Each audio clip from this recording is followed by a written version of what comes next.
like 10 questions for you while we're eating hot wings. So yeah, let's get into it. The first question of the day is, what is the one thing that's killing South African hip hop, and who is it to blame? What's killing South African hip hop, right, is copying America. And who is to blame is all the successful artists that successfully copied America. I'm not going to name one. All of them that copied and were successful at it taught others that they can also copy and be successful at it. And the thing is that once you're successful at something, you reduce the opportunities of other people or the likelihood of other people being successful at the same thing. You understand? It's like position number one. There can only be one number one, right? So once I'm number one, everybody else has got zero chance of being number one because I'm number one. Simple. Okay. And which artists would you say didn't copy America and they blew up? It's Java. Okay. He didn't copy it. Okay. If you listen to Java's music, Yeah. right, without any of his singing on it, his first album, Isina Move, it could sound like a trap album at some point. It could sound like a jazz album at some point. It could sound like a soul album at some point. Yeah. If you were just listening to the music, Yeah. you could put Peebo Bryson on Utando. You know what I mean? You could put Peebo Bryson on Utando. Okay. You know what I mean? And okay, it would sound cool. There's other songs.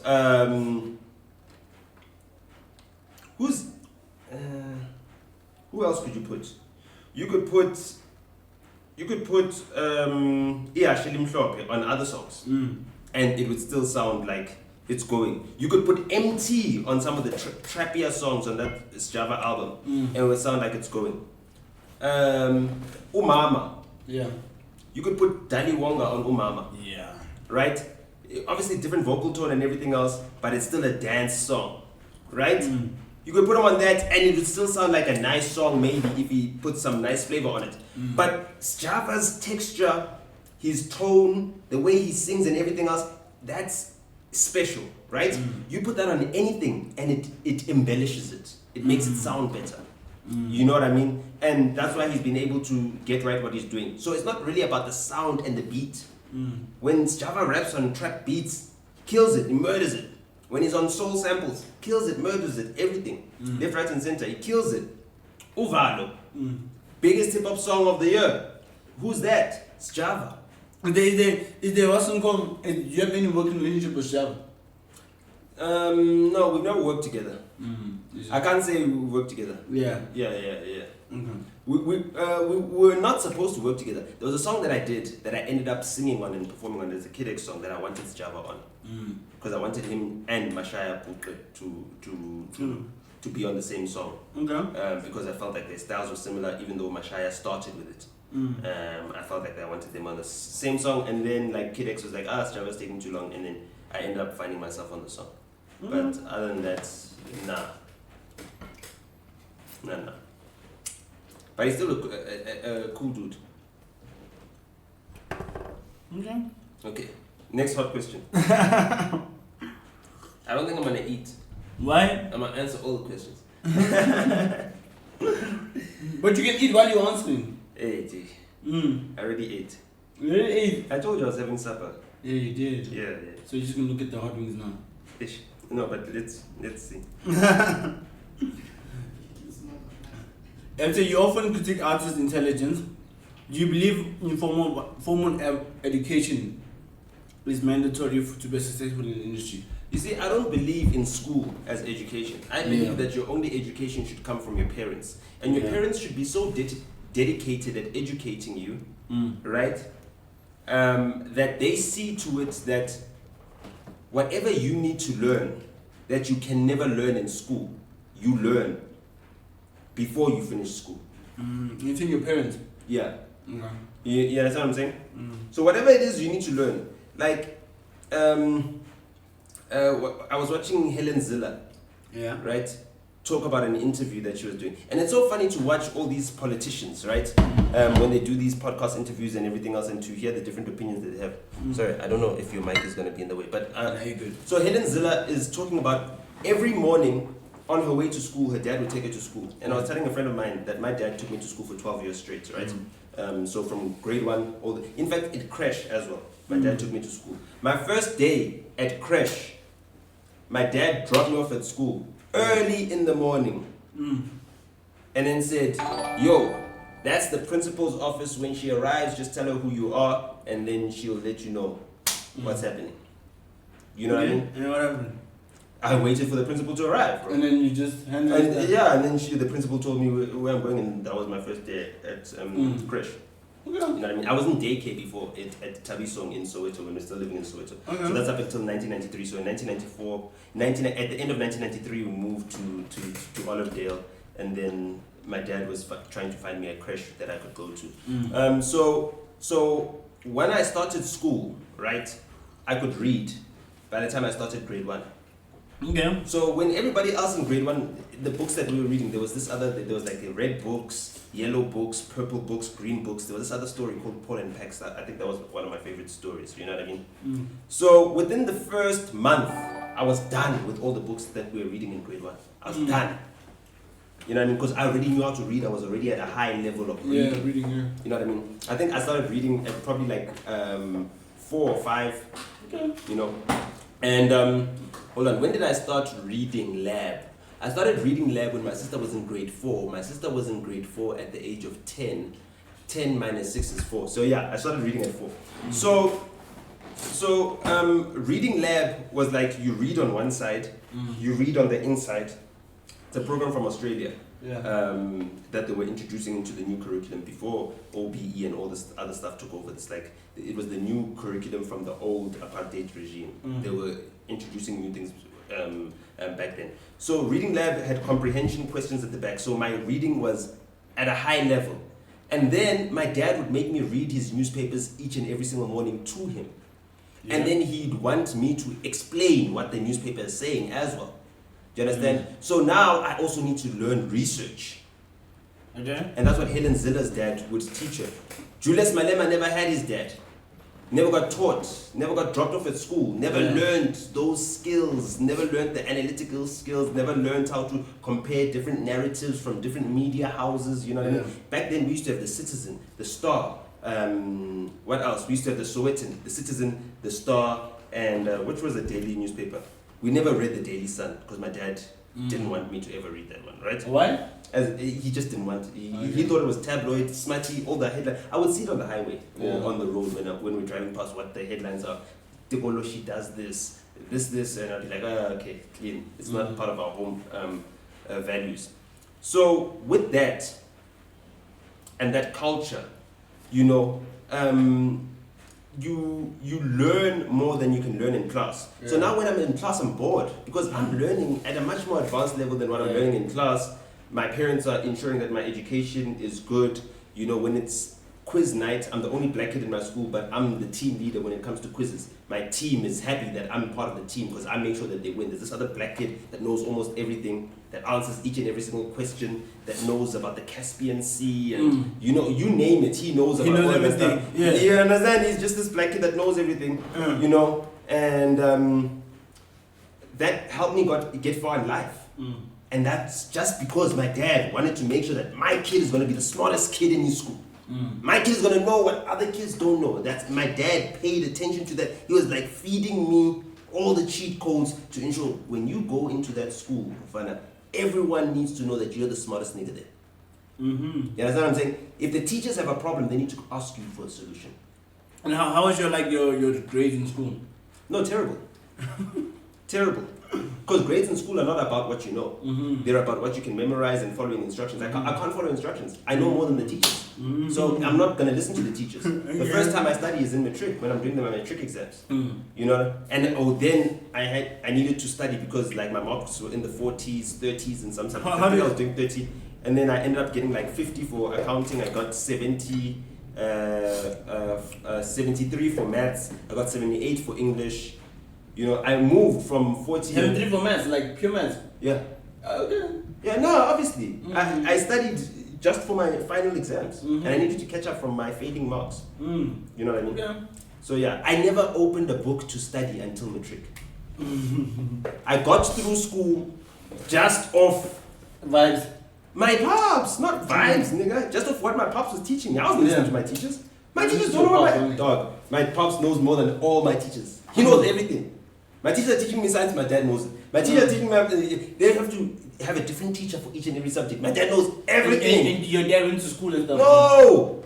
How do you know everything? My dad left school in Form 3. He studied it. Oh, okay. He self-studied it. That's what I'm saying, is that he self-studied it. My dad had me at 38 years old. Okay. He's a 1952, I'm a 1990. Okay. So he had the time to study, to learn things, to do business, to work, to figure out when I have a boy child, how am I going to give him a head start? You know what I mean? How am I going to help him out? And he had 6 years of experience. My sister was 6 years old when I was born. So he had already been a parent for 6 years. Yeah. So all the mistakes that they made with my sister, they corrected with me. Okay. Simple. So that's the most important thing, is that focus on getting an education from your family, from your home, outside of the schooling system. And that's the most important thing. Because if you don't need school to learn the basics, bro, then you're not dependent on any other institution. What high school did you go to? I went to Metropolitan Rauco. What was that? It's in Brixton, Okay. in Crosby. Okay. Yeah. It's not a well-known school. It's a school for previously disadvantaged, or maybe let's say it's a school for black kids, but it's a school for all the brightest black kids. So you have to have an aptitude test to go there. So my parents didn't want me to be a coconut after my primary school, because I went to Radford House, which is in Fairlands, on Cornelius Street. And this was still when Radford House was only a primary school.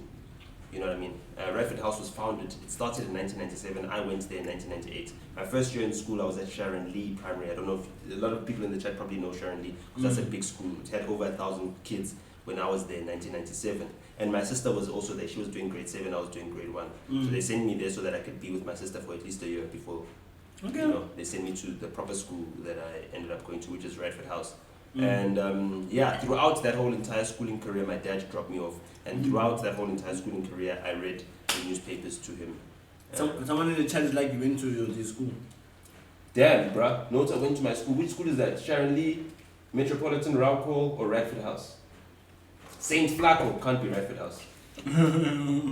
You don't call yourself Saint Flaco if you went to Radford House. You'd be like XZ. Is Z3 what? You say Metropolitan Rauco. Okay, Saint Flaco. Yeah, went to this. That's the high school I went to. I knew it. If you went to Radford House, your name would be weird. It would be named after a planet that we don't know, or some shit. It would be some nerdy shit. You know what I mean? Yeah. Okay, you've been critical to like young generation of music. What's one thing you think they're getting right? One thing I did in the game right. No, one thing that you think that the young niggas are getting right, because you've been like critical towards them. What's one thing you think? No. Well, they're trying. You're trying, yeah. Yeah. There's, you know, I mean, I started this shit when I was 12 years old. Yeah. And I was trying then. You know, I wasn't even old enough to 12 sign. years? Yeah. My mother had to sign everything for me. I had to register everything. Businesses was registered. What were you doing in 12 years? I was making beats. Okay. Selling t-shirts. Selling muffins. Selling stuff. I sold bread muffins because all the parents at my school were very health conscious, right? So was my mother. So I said to myself, this is a brilliant idea for Entrepreneurship Day. If I'm the only one that's selling brand muffins, I can tell all the parents to stock up for the brand muffins that I'm selling, and then the parents will buy brand muffins and they'll tell the kids, yo, buy brand muffins. From Molo, that's what they used to call me. They couldn't say Molo, so they called me Molo, M-U-L-O. So you know what I mean? Buy brand muffins from Molo, and then yeah, I made the most money. What is your most like? Because you say you make beats and stuff. Which beat do you have? That's like I stopped making beats a long time ago. I stopped making beats after I made successful beats. So what is your most successful beat that you made? I don't know. Which is the most successful beat that I made? The maybe an artist has or whatever in a specific song. I don't know. The most I don't know. Probably in good because I worked on that beat. I worked on that beat. Like after my producer was done, I added a drop on the beat and an echo delay, and that's the favorite part of the song. After that drop, the song goes nuts again. You understand what I'm saying? And then by the time Marco was making Spirit, he then copied that same drop. So the fact that it worked twice is like, motherfuckers, It's crazy, man. And then I also I used it on as well. My then wife's first #1 single, Jiggy Zinto, as well. I added a drop on that song, and I did the arrangement on that. In fact, that's my signature. It became my signature. Yeah. It became my signature. On almost every song that I've got, I'll always have a part where the beat stops, and then I bring it back. But Chat's going crazy right now, chat. Okay, we wanted to find out, man. How do you want to be remembered in the SA music game? Yeah, man. I want to be forgotten. You understand? Like, I want everything that I do to be so much bigger than me that you even forgot that I existed. You understand what I'm saying? Yeah, So I'm saying like everything that you create becomes so big that they forget about you. you see, we got a ring light here, right? Now, who made the first light? Oh no. Thomas Edison. Exactly. You forgot. You understand what I'm saying? So you want to make the light, but you want so much things to come through that light that you forget who made the light. Okay. That's it. You just forget. Because then I will have my privacy back. I'll be able to go to the garage. I'd be able to, without just like, that's why I enjoy being out of the country so much, because I can have my privacy. I can, that's the one thing. Like, I don't have any privacy anywhere in South Africa, dog. In Springbok, they know where I am. You know what I mean? Which is a problem. It becomes problematic. But it makes you safe, I guess. You know what I mean? The other day, I picked up a lady from KFC. She wanted a lift. She works at KFC. I was going to get my KFC and everything else. And she's like, yo, can you please give me a lift? I'm going, you see, there's a KFC outside the parks. So, outside the parks, there's a KFC there. She wanted to go to the other side. I don't know what she was doing on the other side, but there's if you go straight out onto the main road, onto Winnie Mandela, she wanted me to drop her off at Winnie Mandela, where she was going to catch a taxi somewhere else. I think to Deep Blue to get something and come back, right? Cool. And then, so I'm like, how? You're asking me for a lift? Like, are you not scared of asking me? And she's like, you're Nota, man. You're not going to steal me. I'm like, damn. Yeah. That's good and bad at the same time. It's like, damn, it means I really can't like break into a store. You can't really do nothing. And rob. I can't. You know what I mean? If I get caught on CCTV camera, nah, man, that's Nota. Nota, don't care what what are you doing? Nota, why are you doing that, bro? they don't call Nota. What happened, though? Or if I try and rob someone, Nota, stop it, man. It's not Halloween. And they'll drive off, you know what I mean? Who do you think is the most versatile artist between Nasty C and Aries? More versatile. Yeah. Nasty. That's obvious. Who do you think is a better artist? Better artist, Nasty. Okay. Better artist. Yeah. Nasty can sing. Nasty can rap. Nasty can make beats, actually. Can? Okay. I didn't know that. He can do everything. Yeah. You know what I mean? You guys should listen to 1 Kid 1,000 Coffins. Exactly. He made that when he was 13, bro. Nah. You know what I mean? I used to listen to Price City Mixtape. Like religiously. And think to myself, fuck it. This kid rapping better than everybody. You know? Okay. I remember when I first believed he has everything to make it, right? And DJ switched the song where he murdered Stogie. I was like, fuck it. This guy. It's over. I'm not saying he murdered Stogie because I got beef with Stogie. Stogie admitted that he murdered him. Okay. It was Stogie and Youngster CP2. Yeah. Okay. On that track. Okay. Between AKA and Casper on your verse, who do you think had the most impact in the hip hop game? There would be no Casper in your vest without AKA. Casper in your vest would have just been the kid that Jabba put on. That was it. So, I said in the beginning that AKA can take Brenda Fassie on a 20 versus 20 on a 20 track versus. Sorry. 20 track, 20 for 20. We give Brenda Fassie and AKA 20 tracks each. I'm giving it to AKA. Okay. Some brand needs to do that, like a hologram of both of them. Yeah, let's see. Head to head. Okay. Okay, now we hear you. Bacardi, come on, that's a free idea. Call Swiss Beats, call Timberland, Swiss Beats or Timberland, coin toss. One of them chooses either AKA or Brenda Fassie. And they go It's a DJ battle and they go head to head and they play their songs. Done. Okay. That's a versus idea for Bacardi. What do they call it? Holiday Club. How long do you think Usman Man will last in the industry?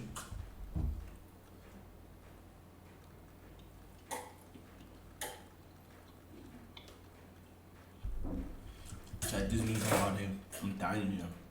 I don't know if y'all see me sweating and stuff. Please refill the water.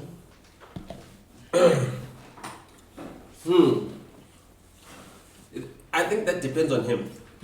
If he doesn't fall into the same trap as all these other niggas of not listening. You know what I mean? But who would you need to listen to? Niggas like me. Okay. Niggas who reach out. Have you reached out to Usman Man? Yeah, I saw him when he came off stage at Back to the City. Yeah, and what did he say? What did I say? What did he say? What did I say? What did you say? No, he said a lot. I also spoke to his management. What I liked is that even though his management was like, Nota, you said this and this and this and this. What I said to his management is like, yo, motherfuckers, I can say whatever the fuck I want. The reason why you guys are making money is because I made sacrifices to make this an industry so that everybody could eat. You know what I mean? So you guys are eating today off of a table that I helped build.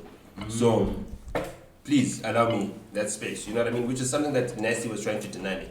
You know? The same way I'm eating off a table that Caesar Roma helped build. You know what I mean? My first business meetings, I was having them at Capello.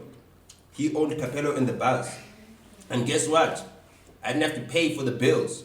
So now imagine, I'm a young teenager and I'm able to have business meetings at Capello and the bill is on the house. Which means I can meet with the King Oumar and I can impress him and everything else. And I'm like, no, don't worry, I'll take care of it. And I got no money. Hey, that's a good look. It might be a small thing, but it's a good look. But it's a good look. You understand what I'm saying? Now do you expect me to talk shit about Sizwe after that? No. I can never. It's not like he gave me 10,000 or 20,000 or a million rand, but just that small nyana thing helped me get to another level, which helped me be able to think 10,000 is nothing. But like, if he started talking shit about you, He has. Yes.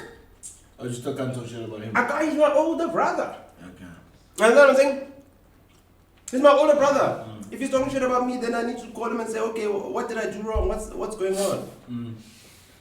Then he'll tell me, hey, you did this, and I'm like, okay, I'm sorry. And then he'll say, no, it's fine. I fixed it with the youngin. It's cool. Good. Okay.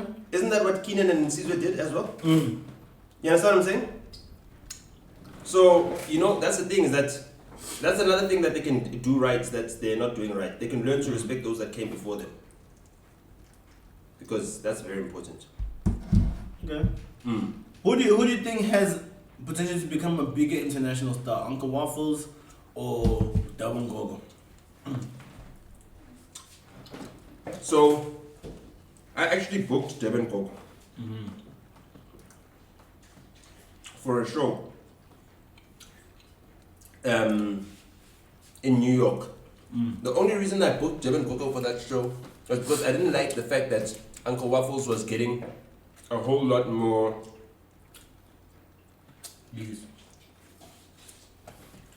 looks. Let me put it that way. She was getting a whole lot more looks. She was featured at the right places. She was playing at the Fashion Week after party, pre-party, at this Alec Wax party, at this models party, with Brenda Boy and everything else. And I felt like, from a DJ skill perspective, we need to give the female DJ with the most skill and application to the craft a leg up. even though the pretty politics might not favor her. And I thought, okay, cool. And like, number one, you know, I made an offer for $4,000 for her to show up there. You understand? And she was already doing a show, Afropunk.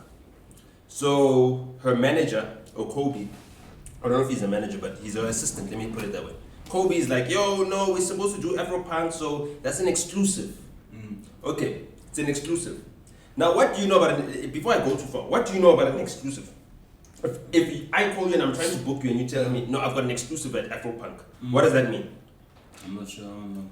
No, they're booking you exclusively. Yeah. Afropunk has booked you exclusively. Yeah. So Afropunk is happening in Midrand, and they're booking you exclusively for Midrand. And I've also got a show in Midrand 2 days before Afropunk. So like you can only go to FM Park on Yeah. that day. Yeah. Yeah. Well, forever, for the 60 days or 30 days before and after. Okay. Yeah, exclusively. So what would you understand about that? That you can't do any other shows? And what would they have to do for that? They had to pay you for that? You understand what I'm saying? So that's what he tells me, Yeah. right? So I'm like, okay, fine, you're doing an exclusive with Afropunk. I'm like, yo, I've got contacts at Afropunk inside. I can ask for permission for you guys to break your exclusivity.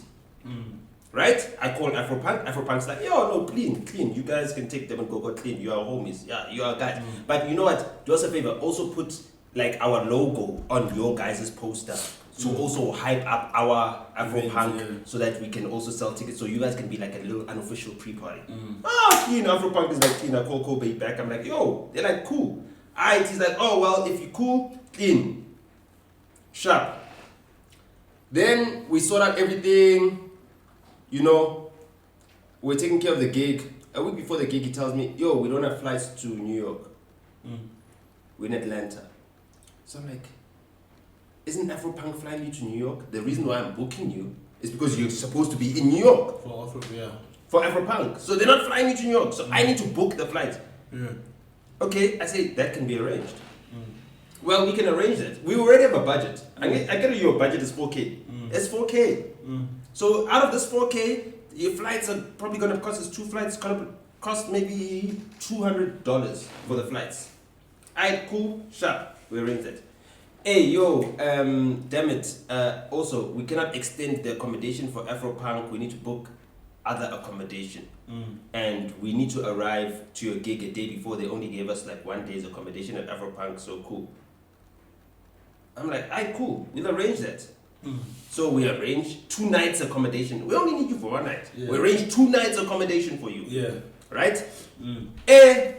Clean. It's the day for you to fly from Atlanta to New York. When you get to the airport, yo, man, we've got 4 additional bags on the luggage. In the States, you have to pay for the bags. Yeah. Each bag is $80, bro. They got 4 bags. Do you understand what I'm saying? Out of this $4,000, how much of it is cutting down? We do the gig. After the gig, they want the full $4,000. So they're saying every other cost, your flights, you pay that out of your own credit card, Nota, right? So you pay that money.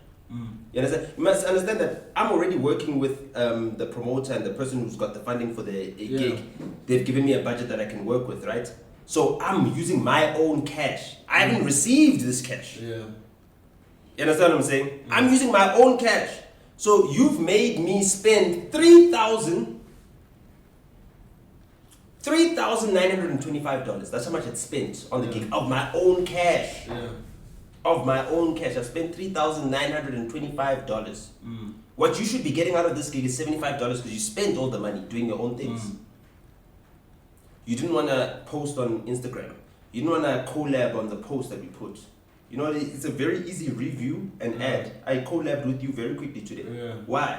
Because I understand the importance of what you're doing. We're trying to promote it. I'm coming here, so I don't want to come here and it be a dud.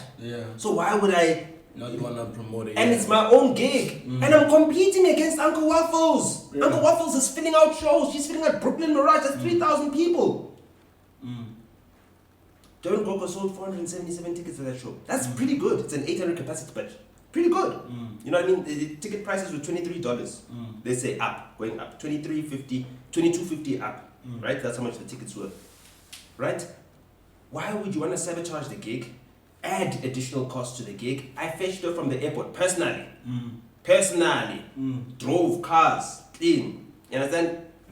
We're riding Tesla, self-driving, convo gig, clean. Damn it, you got too many bags. Your bags are so big they can't fit in the Tesla. We have to actually hire an Uber for the bags. For the bags. Okay.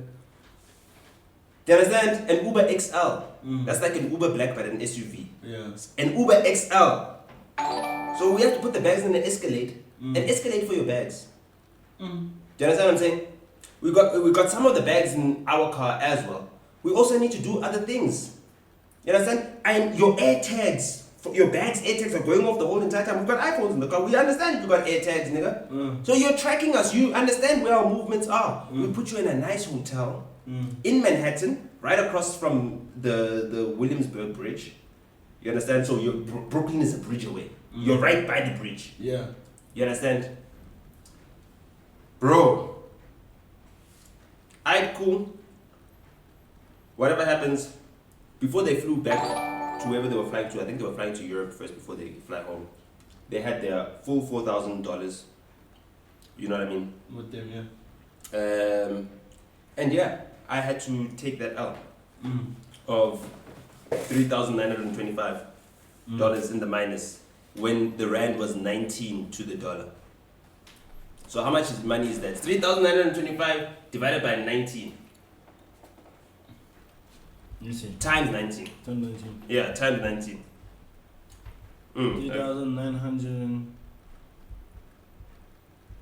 That's 75,000 rands Hectic. that they cost me, that I spent. 75,000 rands. And then I went back to South Africa. I still need to live in New York. I still need to pay rent, where minimum rent is $2,000 a month. Do you understand what I'm saying? Yeah. Per month. I still need to travel.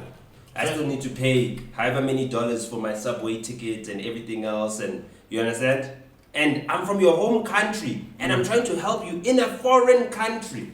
So just for that, the way they move, I know for sure that Uncle Waffles is going to move much further. And she's not even from South Africa, she's from Swaziland, but she reps South African music. Yeah. And I think that her team moves better. You know what I mean? I rate Kai over Kobe, and therefore Uncle Waffles takes the cake. Yeah. Do you think influencers are setting unrealistic standards for South Africans? Of course. That's why South African girls even have BBLs now. That's what I'm saying? Yeah. Because they're thinking that, okay, if I get this BBL, I'll be making such crazy money. So they think it's worth it. I'll be making Kim Kardashian level money. Do you think platforms like YouTube, Instagram are viable career paths, or do you think it's overhyped? Look, I think that they're not the career. They're a product. You know? And they're a way to market other products as well. So if you're not selling yourself as a personal brand, you can use these platforms to sell products. Yeah. And back in the day, dog, there was no Nike. Yeah. Each shoe was made by a certain shoemaker. You know what I mean? So everyone had their own craft. Everyone was making their own products. You know, there were no big conglomerates. I was in Maboneng the other day. And is it the Oryx or the Onyx? Yeah. Oryx or Onyx. And that whole entire district. There's KFC, there's McDonald's, there's Chicken Licken and everything else. And I'm thinking to myself, why isn't there a Globo guy? A Kota guy, what guy, and all of these are small businesses, right? They can't compete. Why? Because if McDonald's is coming in here, they bring in the McDonald's money, right?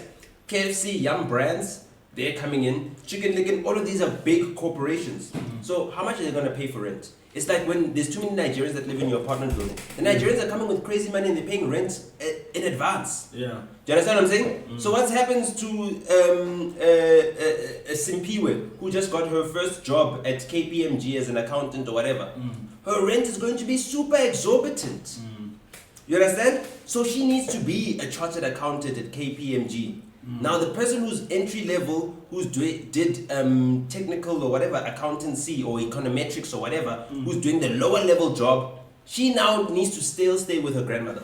Do you understand what I'm saying? Yeah. And that's the thing, is that these small businesses are not being given a fair opportunity to operate, especially within a city. When you've got a city, you've got a concentration of people, a big market in one small place, and they all live there. You should be able to start small businesses. It shouldn't be just these corporations and conglomerates that own everything. You go to Cape Town, bro. Cape Town has become such a tourist city. The city is dead. Why? Because if I'm owning a spaza shop, right? I'm not gonna sell milk to a fucking tourist. He doesn't buy milk to put in the fridge. I'm not gonna sell bread to a tourist. I'm not gonna sell the newspaper to a tourist. It's a foreign newspaper to him. He's a German. Why is he reading the Sowetan? You understand what I'm saying? So those are the things that people forget. And then our small mom and pop shops are not able to give opportunities. And now your mom and pop shop is the shop where there's a cousin from Limpopo who now has to come to Joburg. His first job is at the family shop in town. You know what I mean? And that's what we should be working on. You know, back in the day, bro, almost every house in the corner, in the hood, used to stitch seats for taxis. That was a big business. Like stitching seats for taxis, because taxis, now, look at the companies that are making taxis. There's Chinese companies, Chinese car companies. When was the last time you saw a CIA? Long time. No. You understand what I'm saying? You don't see them as often as, it's now a lot of these Chinese brands. You know, very few quantums compared to these Chinese brands as well. So even the seats are not made from the same material anymore. So those people that used to do the upholstery for taxis, they're losing business. Yeah. That's it. So I think that work on whatever craft you've got. Stuff. Yeah. If you're a ballerina and you do ballet, use this to market your ballet. Sell tickets to your own shows, even if it's a small amount of tickets. Just do it consistently over time. You'll grow your audience, and your audience will grow with you, and they'll be able to afford to pay you more to come see you. Okay. That's it.